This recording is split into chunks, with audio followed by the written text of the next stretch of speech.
meu nome é Patrícia, sou enfermeira da rede prestadora da Unimed Federação do Paraná e em comemoração ao mês da enfermagem vamos conversar um pouquinho sobre segurança no paciente em uma pandemia. Antes de iniciarmos com o tema propriamente dito, vamos pensar em algumas consequências que a pandemia trouxe para a nossa vida pessoal quanto profissional. Pensando na nossa vida pessoal, o primeiro caso do Covid foi confirmado lá em fevereiro de 2020, onde trouxe várias consequências, desde a questão de distanciamento social, questão de amigos, familiares, equipes de trabalho, isolamento social, evitar aglomerações com os entes queridos e a questão de lockdown, fechamento de comércio, transferência de empresa para o home office. Pensando na área hospitalar, o que o Covid trouxe para a gente estruturar internamente na instituição? Todos esses requisitos tivemos que pensar internamente no hospital. Então, com a estrutura que temos, como que vamos trabalhar para atender os beneficiários para que não tenha aglomeração? Questão de reestruturação de fluxo, como que vamos manejar o paciente com ou sem sinais gripais? Questão da descrição de fluxos de trabalho, questão de processos descritos, processos clínicos, processos administrativos. Tivemos também a questão de contratação de novos colaboradores, pois como o Covid era algo novo, colaboradores precisou ser afastado com relação às comorbidades. Então, a gente precisou contratar novas equipes para o atendimento da pandemia. Tivemos também que criar a questão do comitê de crise nas instituições. Esse comitê era algo novo para todos os hospitais, porque plano de contingência a gente nunca espera trabalhar e a pandemia veio para que a gente trabalhe com essas ações que antes não era evidenciada nas instituições. Pensando em todas essas atividades, toda essa reestruturação interna no hospital, trabalhamos muito com as ferramentas da qualidade. Vou citar aqui algumas para vocês, algumas mais básicas que estão sendo utilizadas, mas que podem ser aprimoradas internamente nas instituições.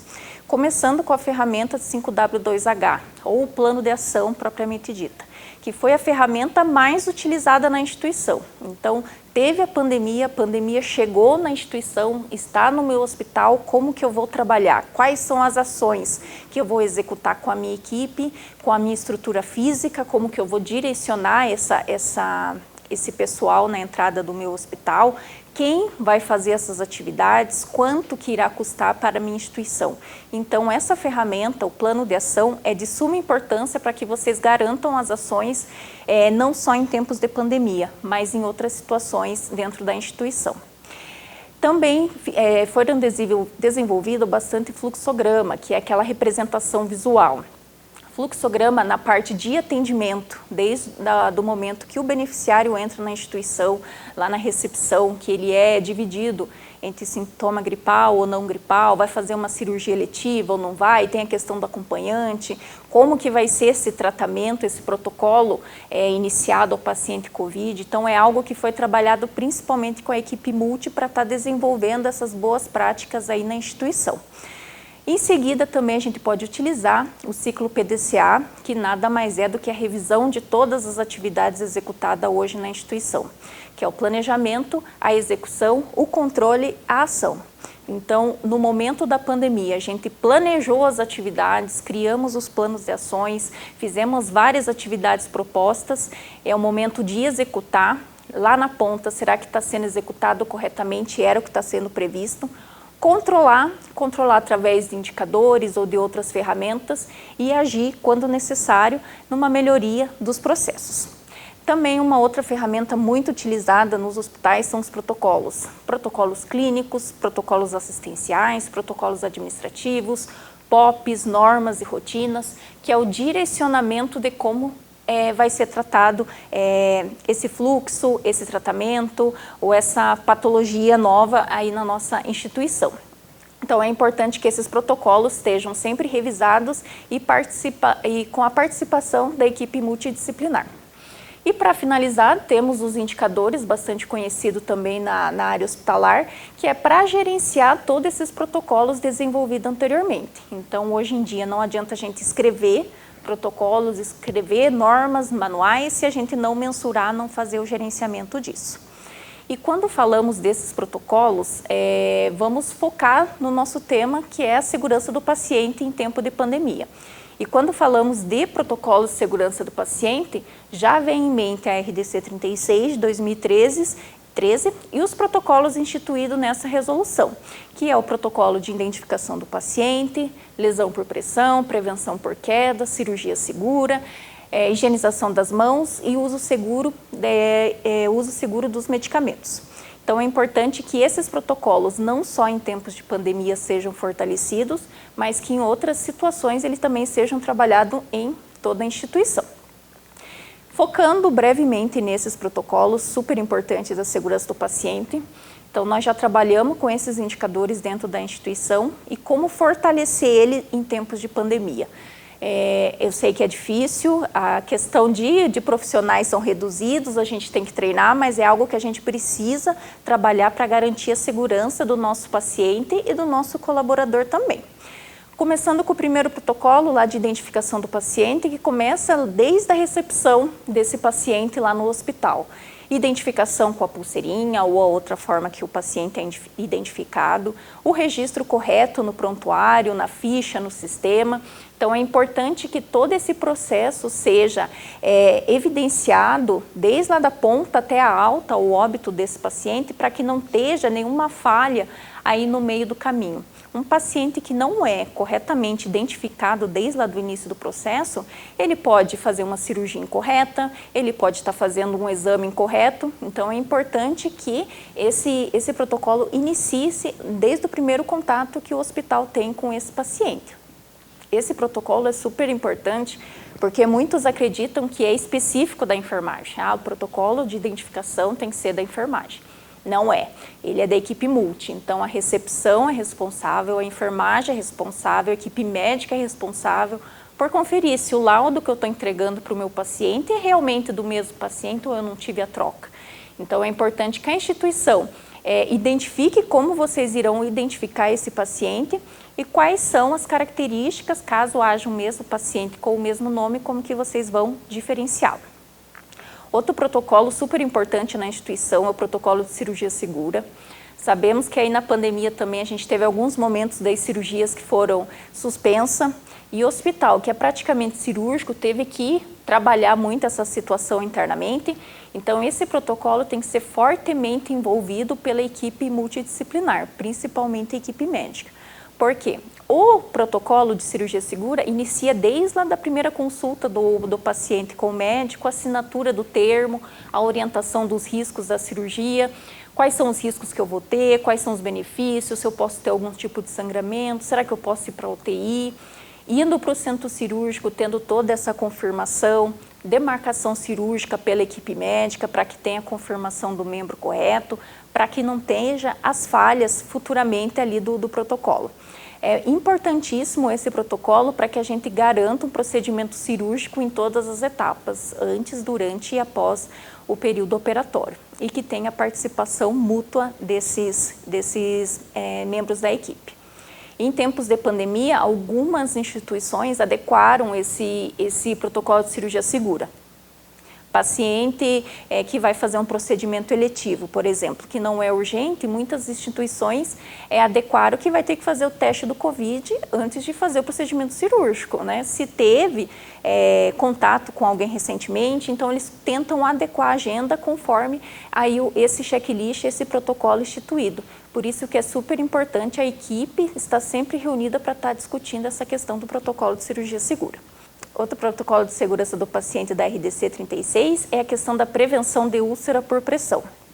Esse protocolo também tem como foco o enfermeiro, principalmente na realização da escala de Braden dos pacientes suscetíveis à lesão por pressão.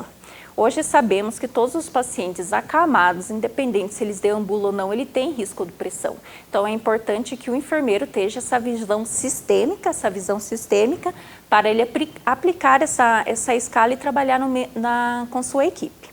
Com relação na pandemia, essa escala é muito utilizada na UTI, principalmente os decúbitos que estão sendo realizados com os pacientes estado grave, Então, eles têm adequado essa escala para que tenham prevenção. O que eu posso fazer para prevenir uma lesão por pressão no meu paciente? Eu posso ter uma lesão por pressão não somente na região sacra, mas eu posso ter em orelha, decúbito dorsal também eu posso ter. Então, é importante que tenha essas medidas para aliviar e prevenir a lesão por pressão dos nossos pacientes. Outro protocolo também é a questão de queda, prevenção de queda. A escala mais utilizada é a escala de Morse pelos enfermeiros, então é importante que também tenha essa avaliação do paciente, seja ele COVID ou não, mas fortalecer. O paciente entrou na instituição, ele já tem risco de queda. Como que eu, como instituição, vou avaliar esse protocolo e como que eu vou orientar esse paciente e esse acompanhante no momento dele levantar do leito, que eu preciso estar com as grades elevadas. Então, esse protocolo é super importante para que a gente contribua para que não esteja queda na minha instituição. O outro protocolo muito importante também, que foi bastante reforçado aí na situação da pandemia, é com relação aos medicamentos. Segurança na prescrição e o uso e administração dos medicamentos. Como é importante a gente ter uma prescrição médica corretamente, como é importante a gente ter uma equipe treinada para a gente não ter falha na administração.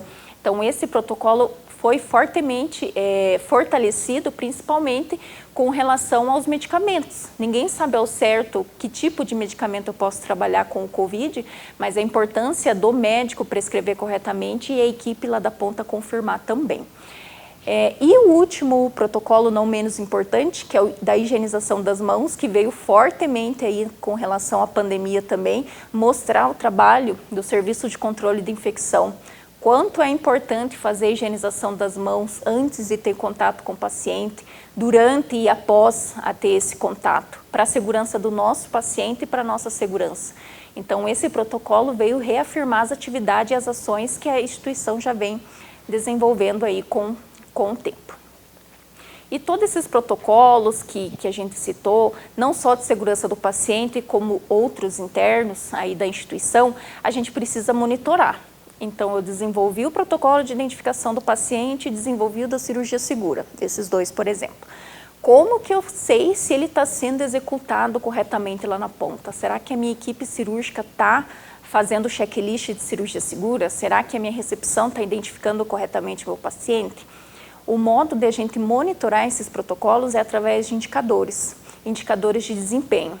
Então, é muito importante que, além desses protocolos que vocês monitoram para ver se está condizente com o que vocês escreveram em protocolo, vocês monitorem também essa questão do COVID. Então, hoje o COVID trouxe um ramo de indicadores que dá para a gente trabalhar, mas a gente não pode deixar de lado esses protocolos de segurança do paciente e garantir que a assistência está sendo prestada lá na ponta. Pensando mais um pouquinho aí da pandemia, trabalhamos o ano de 2020 praticamente com essas melhorias, com essas estruturações de processos, estruturações de fluxos, que era algo novo para o pessoal do hospital, para o pessoal administrativo. Chegamos em 2020 e o COVID permanece.